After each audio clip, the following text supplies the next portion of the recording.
Lotshani Sitshaba seNingizimu Afrika. I greet you all my fellow South Africans. My name is Intombi Futhi yakwaMabhena, Mbuduma, Sindelo kwaMavula, uMavula kwesehloko, ndingudingi somlengileli ucavaconga uhlobo mama kuhambe nomberatha busatshisa. Ngisho ngoba ungafuza uma ungulekeri lobo, ubaba kunamba sikhambe, federi mina ngiyinyakanyaka ngimathumbe fariki.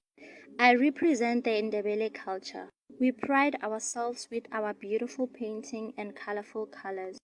Well, thanks to Umama Esther Mahlangu, who was born in 1935, who represented our Ndebele culture all across the world.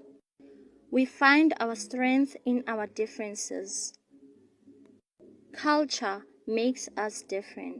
I am Miss Culture International South Africa.